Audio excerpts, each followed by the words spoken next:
Good morning, church. Thank you so much for being with us today. As always, I look forward to these moments to have with you. Whether you're joining us from home or maybe you're joining us with a portable device and you're out and about, I just am thankful that you take the time with us each Sunday to connect with God. Hey, if you were joining us before our worship session and then also this talk, you may have seen several slides of individuals, whether they're college students or high school students who are graduating. And if you saw those young people, today, the reason why we're showing those is today we're actually celebrating our graduates from college and from high school. And I just want to say to those that are graduating today, congratulations on your accomplishments. We are proud of you, and we are thankful and know that God has a plan and a blessing for you as you move forward into your next phase of life. Just continue to follow God in your next steps, and you won't go wrong. We are proud of you, and we are excited about your accomplishments. So today we are moving forward with our series that we started a number of weeks ago called Finding Peace. In this series, what we're looking towards is how do we find peace in our total being, despite our circumstances that are wrapped around us. How do we find a peace that is in every part of our being? And that means our heart, soul, mind, and strength. And so far in this series, we have been looking at these different areas and how to find peace. And we've looked at peace of mind, we've looked at peace of heart, and today we're moving into another area that we want to pursue peace in, and that is peace of strength. Now, when I say that, it sounds really strange. I know that peace of strength, like what is that? What does strength and peace have in common? I mean, how do you have peace in your strongness? It's kind of weird. But what I want you to do is I want you to shift your thinking. For this to make sense, I want you to begin to think about strength as that which you put your energy towards as it relates to opportunities and your abilities, your giftings, the resources that you have. This is what it means to have a piece of strength, or to have strength in our life according to Jesus' affirmation of the greatest commandment. Look at what it says in Mark chapter 12, verse 30 through 31. When Jesus affirms the greatest commandment, he says this: love the Lord your God with all your heart and with all your soul and with all your mind and with all your, what does it say? Strength. The second is this: love your neighbor as yourself. There is no commandment greater than these. And so when we look at the word strength in the original language in this verse, it actually has this idea it's a word that we would consider an augmenter. It has the idea of, like, if we were to say in a statement, that movie just wasn't good, that movie was very good. Very is an augmenter. That word is an influencing word to bring life to the next word.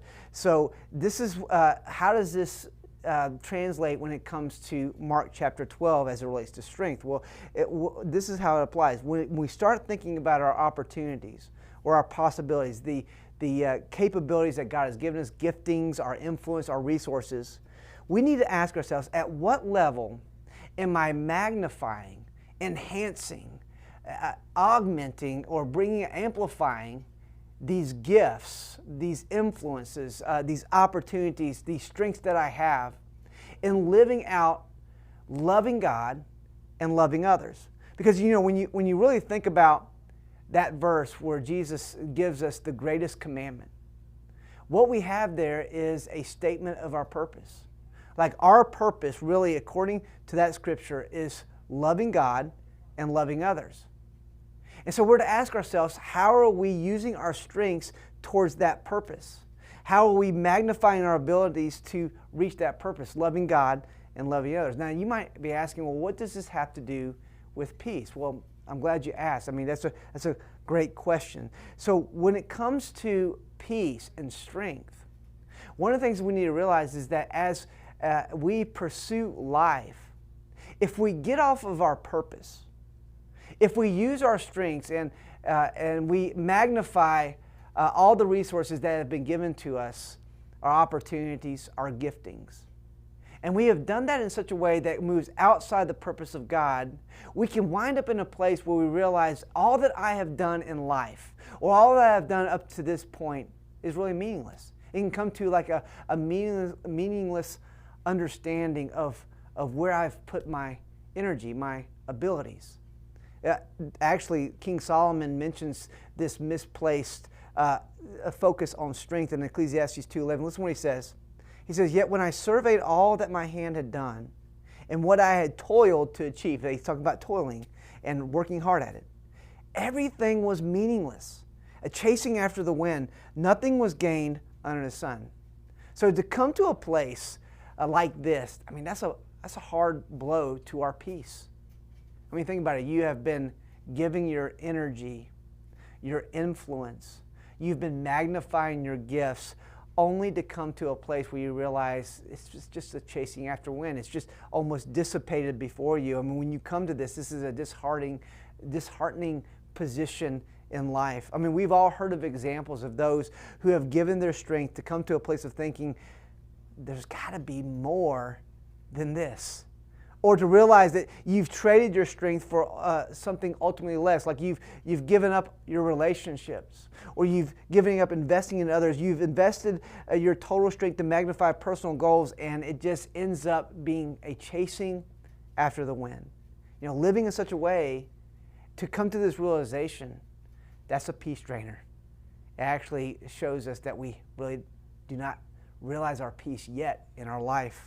So how do we pursue peace of strength that keeps us focused on what's important so that we actually end up into a place of peace in our life as it relates to our strength? Well, I want us to take a look at Psalm 90. Psalm 90 is the oldest recorded psalm, and it was actually written by Moses. And this is what we know about Moses' life. It was not an easy life. Moses lived to be 120 years old. His first 40 years was in Egypt. And that did not end well for him, where he had to flee Egypt because of a murder. And then he spent another 40 years as a shepherd. That's not an easy life. And then God called him when he was 80 years old to go free the Israelites from Egypt. And he did so only to lead the Israelites into the desert for another 40 years. I mean, he had a hard life. It was difficult. But this is what we find at the end of his life. Moses is called in Deuteronomy 33:1 the man of God.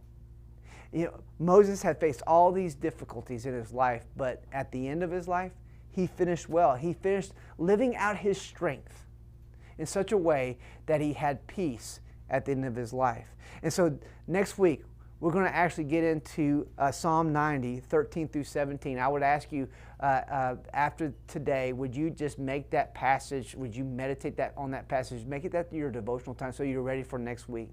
This morning, though, I want to focus in on Psalm 90, and I want to focus in on one verse. In Psalm 90, what we find is insights to living out our strength. But today, I just want to start with verse 12 as an overarching principle of what it takes to gain wisdom in finding peace of strength. So let me share what this verse says. It comes from the psalm written by Moses. Psalm 90:12 says, "Teach us to number our days, that we may gain a heart of wisdom." So what does Moses ask God to do?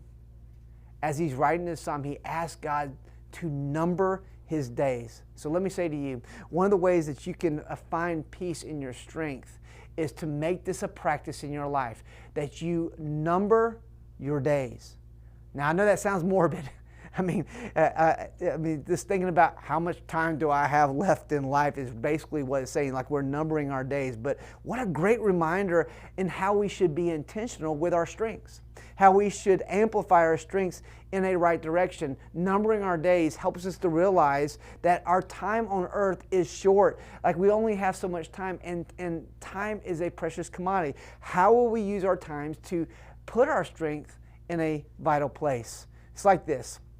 If you were given a good sum of money, let's just say you were given $5,000 from an anonymous source. I mean, that'd be awesome, right? All of a sudden, $5,000 shows up into your banking account unexpectedly, and we're all like, yes, I have $5,000. Now, the total amount of that $5,000 is $5,000. Like it doesn't get higher than that, right? And so you're probably thinking, like, what am I going to do with this $5,000? Like, what is my next step? Well, you might think, well, I will go ahead and use some of that money. I'm going to go ahead and spend $2,000 and take a vacation. Well, after vacation, how much money do you have left? Everyone do the math. $3,000. You had $5,000, but now you have $3,000.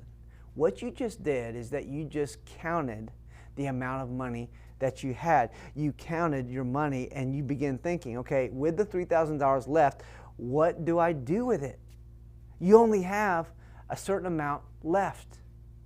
And money is a precious commodity. And so you begin to think, okay, what am I going to do to amplify or magnify the money that I have left to work best for me? You see, money is a precious commodity. You started out with a certain amount, $5,000. You're down to $3,000. You're counting it. And now you're trying to understand, how do I allocate for my best future using that money? You see, time works in a very similar manner. We only have so much time. It's a precious commodity, and once time is used, we don't get it back.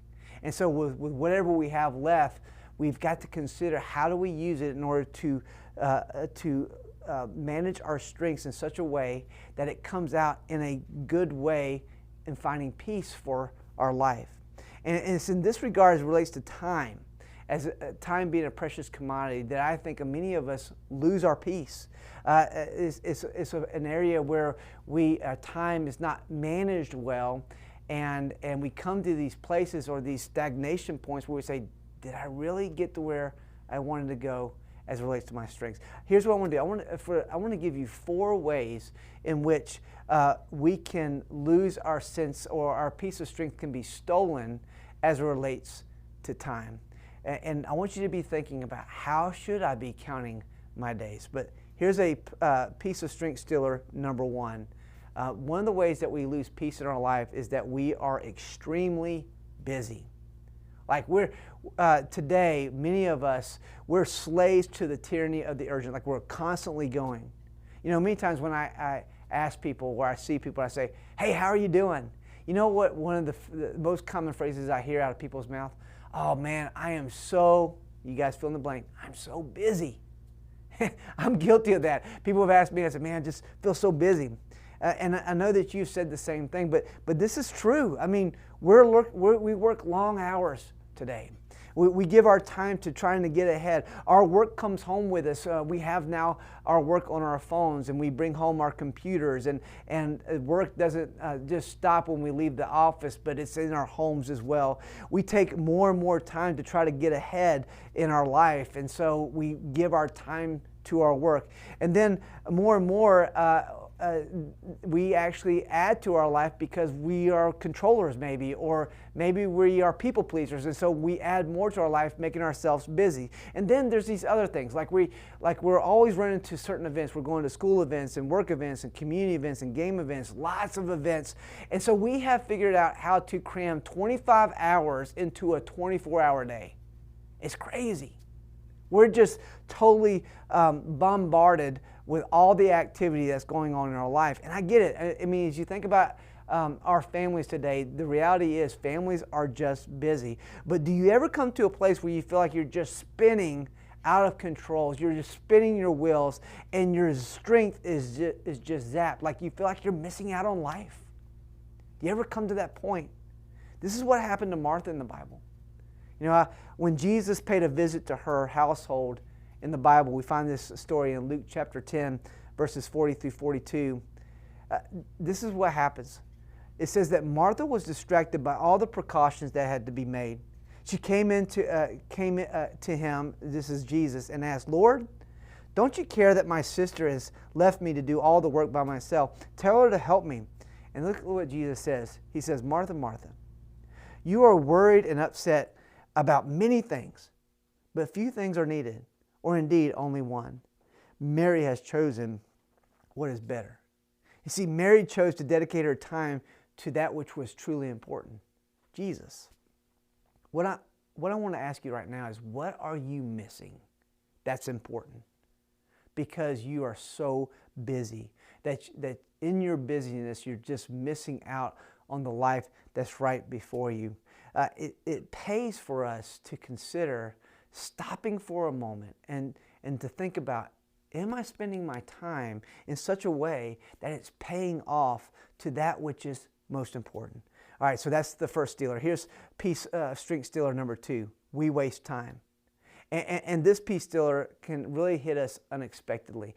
And as I get into this, I definitely want you to hear my point. I don't want it to sound like, as I get into this point, that I'm against recreation or a time to recharge. I mean, because we do need these times where we have recreation and we have these times where we check out for a bit in order to recharge and to rejuvenate. That's important to us in life. But it's so easy to waste time if we're not careful. I mean, and it can really hit us subtly. I want us to think about this time wasting as it relates to binging. Like when you binge, you take in too much of something and it turns into a waste, right? And I know you've been there on Netflix. And I want you to think about this for a moment. You sit down in front of Netflix and you're so excited about getting into this new TV series. You start out with episode 1. You start at 9 p.m. at night. And before you know it, you're in episode 12 and you look up and there's a dawn of a new day. Like, where did all those hours go? It could be that you've been there for a week and guys, you have this beard growing. You look like Rip Van Winkle. I mean, you've been there and the time just went past you because you started binging on that new series. It just happens, and it happens in many aspects in our life. Like, for example, surfing on social media or Facebook. All of a sudden, you've wasted an hour just looking at stuff. Or maybe you're on SportsCenter a lot or watching the news for hours on end, video games, spending hours on hobbies. Again, nothing wrong with this stuff. But it really comes to a point where we need to be asking ourselves, are we binging on these activities? Is the time that we're putting into all this stuff, is it taking away from that which is important? Like, am I exerting my energy and wasting time where I could have been putting that time towards work or my kids, towards family? Maybe I could have put that time to planning towards new opportunities in my life, learning something that I didn't know before, spiritual growth. You know, when it comes to this area, we've got to be careful. Proverbs 13:4 says this, "A sluggard's appetite is never filled, but the desire of the diligent are fully satisfied." So let's go to the next strength stealer. Piece of strength stealer number 3. We live for the moment. In other words, we live with no plan as to how to spend the time or to live out time moving forward to an optimal return. Like we're just living day by day with no real plan in how we are going to get to another step in life. And I'm not only talking about just working hard day by day, we should do that, but if we only live each day without thinking ahead and being strategic with our time, we'll end up nowhere. It's like aiming with no target. If you aim at no target, you'll miss every time. Here's the problem. When we don't plan and properly allocate, we can lose or even squander our precious time just living to the day, living to the appetite of the moment, living towards the impulse and not thinking ahead. I don't know if you've ever felt this in your life, but one of the things that I've noticed in me, and I'm going to just give you an example, is that going back to the whole money example, normally at the end of the month, I like to go back and look through my account to see what I've spent my money on just to shore up my accounts and my budget. You know, one thing that I hate as it relates to when I do that at the end of the month, when I start seeing this, QT, Dunkin' Donuts, Panda, QT, Dunkin' Donuts. And I see that, I'm like, oh, good grief, what have I done all month long? You know, in the moment of me going into these establishments, I would think, well, I have the money. I mean, I'm good to go. I'll go ahead and follow my appetite and get it right now. It's all cool. But as you begin to look at the total amount over time, living day by day, living by the impulse, not thinking ahead, not saving. As I look at all the money that was spent in a month's time towards these things, I could have maybe bought a yacht or something, right? I mean, we've all been there. Like we think, man, if I would have just saved my money instead of giving on something that's just gone today, well, where would I be now as it relates to my resource? Time is so much like that. Like if all we're doing is living day by day, living to the moment only, and never thinking ahead and being strategic and actually implementing a plan. what happens is that we can look back and think, man, if I had only started then to think through where I need to be today, I could be in a different place in life. All of us have had those thoughts before.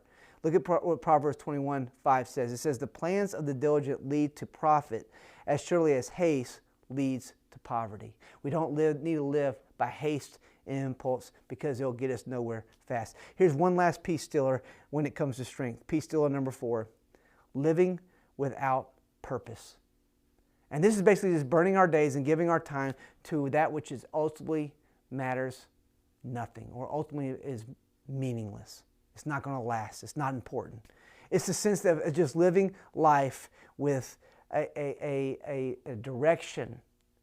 Not necessarily saying that it's not as successful in the world's eye, but to come to a point where you have exerted your energy to know you've come to a place where you still have no peace. It's giving your strength towards something that ultimately doesn't matter. You know, I watched an interview related to Tom Brady. Now, you know who Tom Brady is. He's that famous quarterback. He has 7 Super Bowl rings. Probably many consider him the greatest quarterback that has lived up to this point in professional football. Well, in 2016, he did an interview on 60 Minutes. At that time, he'd only had 3, as I say, only had 3 Super Bowl rings. But you know, as he's being interviewed, the interview comes down to Tom Brady saying this quote. He says, "Why do I have 3 Super Bowl rings and still think that there's something greater for me? There's got to be something more than this." And then the host, the commentator, actually asked him, what do you think the answer is? And Tom Brady says, "I wish I knew. I wish I knew." So Tom Brady at the time, he had 3 Super Bowl rings. You would think that he would be fulfilled. He'd reached the culmination of his professional career having 3 Super Bowl rings, but yet he still didn't have peace. And I wonder what it's like for him today, now that he has 7 Super Bowls underneath his belt. Does he have peace today? Does he have a direction, or is he still kind of living without any kind of purpose? There will come a moment in our life where we will assess our life and ask, what is all this for? There's got to be more. We don't want to get to that place. And the reason, and the way that we can move away from that is to make sure that we are living with purpose, that we're living to that which is important. This is why, going back to Psalm 90, verse 12, to Moses' words to God, this is why this is so important. Teach us to number our days. This is what he's asking God. Teach us to number our days that we may gain a heart of wisdom. Moses is asking God, teach me, God, with the time that I have left, teach me what is important. Teach me of where I need to go as it relates to purpose in my life. Teach me what's real. And what is that? Well, it really takes me back to what we said before. What is this purpose that we should be going for? Well, it comes in the great commandment that Jesus gave. Jesus said, love the Lord your God with all your heart and with all your soul and with all your mind and with all your strength. And the second is this, love your neighbor as yourself. There is no commandment greater than these. It really comes down to this equation as it relates to purpose. Loving God plus loving people equals purpose. Loving and living for God, and then loving people and investing in them as it relates to God, God's plan and His purpose, to ultimately equals purpose, because we are investing in that which is eternal. God and people are the only thing that we can invest in which it will last for an eternity. And this is where we find purpose. Hey, next week we're really going to get into some very specific insights to finding peace of strength. But this is what I want to end with today. Do you have this purpose? Have you ever taken a moment just to step back and to think, how are you using your strengths? How are you magnifying your talents and your gifts, your resources, the opportunities that are before you? Ultimately, they have been given to you by God, but how are you leveraging those as it relates to what is important in life? This is where we go back to this question. Are you willing to number your days? This is what I want to ask you as you move into this week. Would you be willing to begin to ask God what is important? to really take a step back and ask God, teach me to number my days that I may gain wisdom. Lord, if in thinking that I have this much time left, what must I do in order to live towards your purpose and to what is important?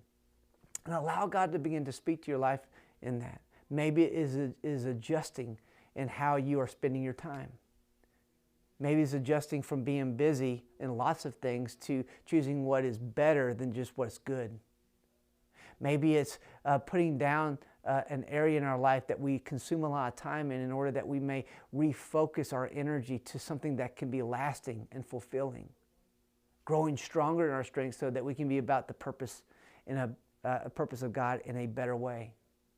Whatever it is, I just want to encourage you this week to ask that of God. God, number my days. And one of the ways that we also find purpose is just seeking out Christ first and foremost in our life. And if you've never done that today, I just want to ask you to do that now. Tell Jesus that you need Him. And as you allow Jesus to take control of your life, help Him to show you the purpose that He has for you. Let's just do that right now. Lord, I come before you today, and I just ask, Father, that you would just be with us, Lord, in this manner. That we would not just be spinning our wheels, staying busy, wasting time, living in the moment, but that, Lord, we would really know our purpose in you. Father, I just pray for anyone that's listening today that has never found you first and foremost in their life, Jesus, that if they've never come to you, that they would start their purpose in life by just knowing the one that gives purpose, and that's you. And if there's someone that's listening right now, God, that just needs to lift up a prayer to you and say, Jesus, I need you. Be my Savior and Lord. I want purpose. I want to live my life for something that I'm created for, and that's you, Jesus. Forgive me of my sins. Help me today to step into your direction, trusting that you're going to lead me in a way of purpose and peace. I give you my life. And I pray all this today in the name of Jesus. I pray today that you've committed your life in some way to God. Maybe it's committing your life to Jesus for the very first time. If you've done that, please let us know. Click the button saying, I've committed to Jesus today. Fill out a connection form so we can walk with you.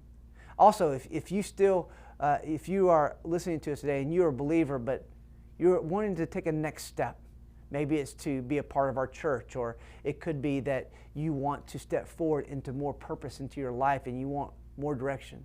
Please let us know. Fill out a connection card or some information on next step, and we'll get back with you to help you take that next step in your life. Hey, thank you so much for joining us today. I pray that you'll move forward, numbering your days, so that God can show you how to best live, purpose, and have peace in your life. I look forward to next week as we continue with Peace of Strength. Have a great day.